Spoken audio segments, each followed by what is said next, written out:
This probably take 15, maybe 20 minutes at most. Just quick notes about what's happening this week, a couple things about loans, and then we'll spend some time talking about some appraisal changes coming up, which is kind of the theme of the month here. I'd like to start every week with an update on what rates are doing.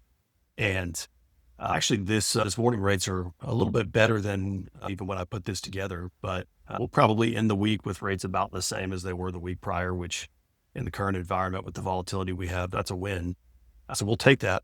And I sound like a broken record on this for the most part, but going to continue to see volatility with rates until there's some type of resolution to the war dealings right now. The markets are very much trading on headlines of, is there a deal coming or is it going to get worse?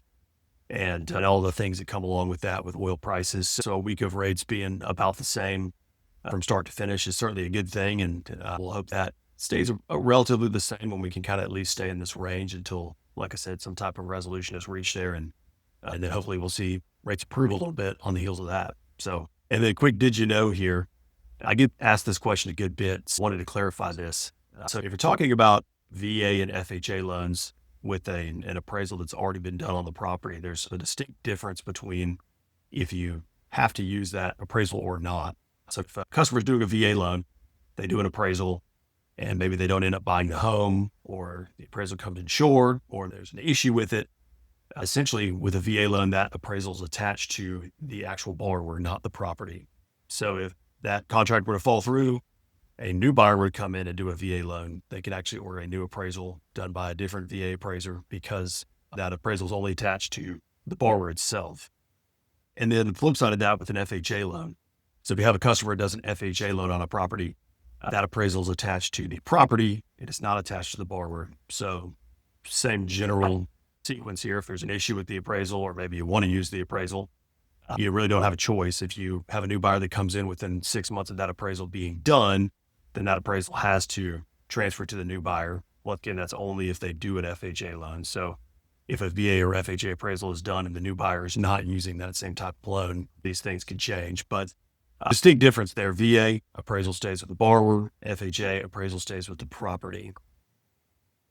And just quick little success story here. I like to just share a quick moment every week on something that we see, maybe something, a challenge that we're able to navigate.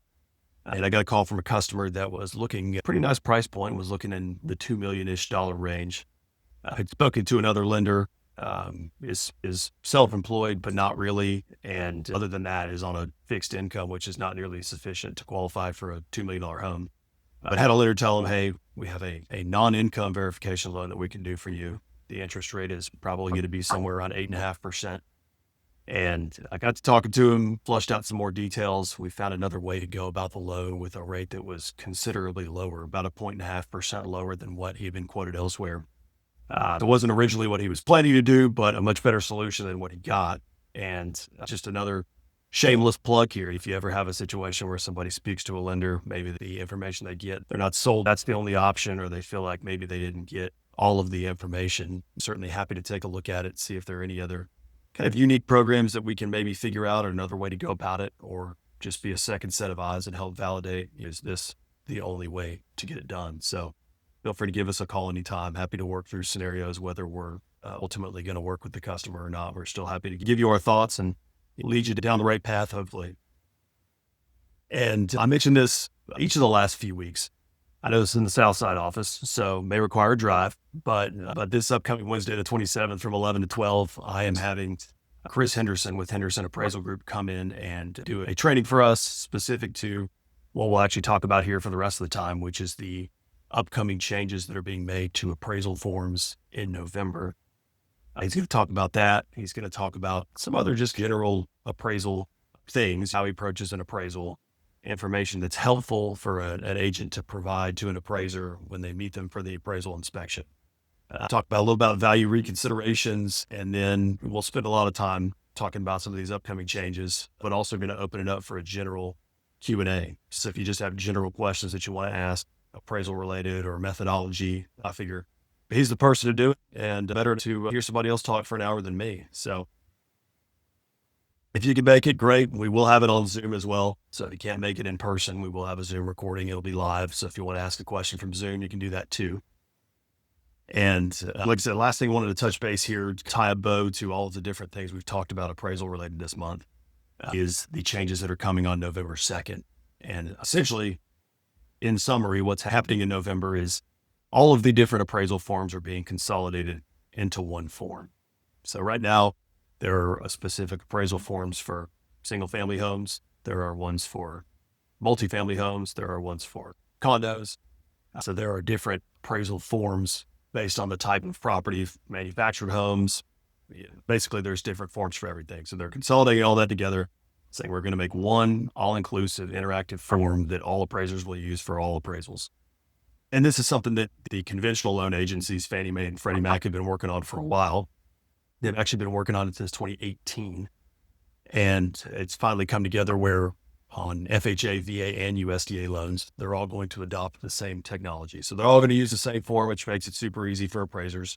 And there'll be some learning curves, which we'll talk about my general thoughts on pros and cons. But it's obviously a big lift. These forms haven't been changed in 20 years. So it's a big change to be happening in November. But to answer the question, why the changes, pretty simplistically here, the goal of the changes is really to make everything a little bit cleaner and more succinct across the board, so that when an appraisal comes in, it can be run through Fannie Mae and Freddie Mac's automated systems and their internal systems to allow for less human involvement in evaluating appraisals and evaluating if a property has been valued correctly. So it gives a little bit more of a streamlined approach. And to give you an example of that from a consistency standpoint, so right now an appraiser could do an appraisal and put in the report that a home is partially renovated, right? And then an underwriter may say, okay, I have questions about what partially renovated means. Does that mean that certain areas of the home have been renovated to completion, or does that mean that the home is partially renovated and not done yet? That there will be more standardized checkboxes to say a word that the appraiser is going to use, so that there's less to the imagination when an underwriter looks at an appraisal for a loan. That allows for more consistency. It allows the lenders to move faster, which is certainly an advantage, but more so it allows lenders to move quickly and know that they're not going to have an issue down the road if Fannie Mae or Freddie Mac have an issue with the appraisal. So from a consistency standpoint, that's going to help quite a bit. Another example is if an appraiser notates, hey, there's deferred maintenance on this property. Typically on an appraisal right now, they might put that on page 4, and then the photos are on page 18. So you have to scroll all through the appraisal to figure out where's this thing that's being referenced. And these new forms will say, hey, there's deferred maintenance. Right below that, you would see the deferred maintenance section and say, here's exactly what the issue is. So it'll allow things to be a little more succinct, a little easier to find as well. And then the last thing that I think was relevant in what I read on this is right now, if you're doing a refinance loan, it's the same appraisals. And then there's all these sections about the purchase contract, which are not applicable. Or if you're appraising a property that has an accessory dwelling unit, you have to go to a different spots to look at that. So for sections that aren't applicable, they just won't show up on the appraisal. So once again, a lot faster, a lot easier to read. That means faster approvals. Lenders can do things a little more quickly. And what that means for you all is less time spent with lenders having an appraisal and appraisal review, right? You'll be able to get answers a little more quickly. Not only is the appraisal back, but it's good. It'll also help from a standpoint of, hey, we have an issue on appraisal. We want to do a value reconsideration. From a standpoint of being able to read an appraisal as a real estate agent, that is likely to be easier as well. So those are a couple ways that I think that it helps you guys in your world. And then lastly, like I said, build for automation. So build for appraisal comes in, it goes through a system, it receives a risk score, and then we move on down the road. And I mentioned this on a prior training as well, but just an interesting tidbit. So Fannie Mae claims to have information on basically every property that exists in the United States right now. So they store data from appraisals and from other comps, and they have this very robust system where they can essentially determine, hey, we think the value of this property is somewhere between here and there. So this really just helps their automation with being able to collect data and maybe move more towards a environment in the future where there's more hybrid appraisals, there's less need for an actual appraiser. That may be somewhere down the road, but that is another thought behind this, I think.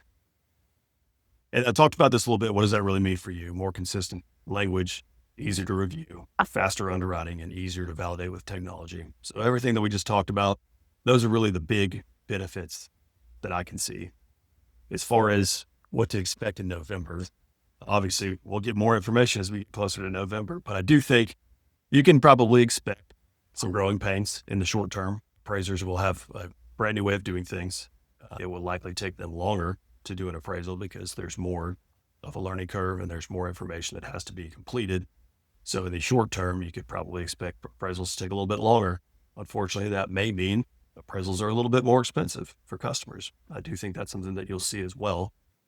But I think long term, as they work through the kinks, what you're going to get is a faster, smarter process of being able to quickly evaluate appraisals with automation and have less appraisal conditions from lenders with underwrites and a smoother process of appraisals back. And it's also good. And now we can press forward to closing. So I think that would be my take long term. But once again, short term, I do think you'll see appraisers say, hey, it's going to take me a little bit longer to do this. And we'll touch base on that a lot more in depth with Chris. We're going to spend a lot more time on that. We budgeted an hour. If we go past that, I imagine we probably will. May go an hour and a half. We will record that for anybody that can't be there. I won't keep you any longer. I know we got a holiday weekend and hope everybody gets to take the rest of the day, cut out a little early and enjoy a long weekend.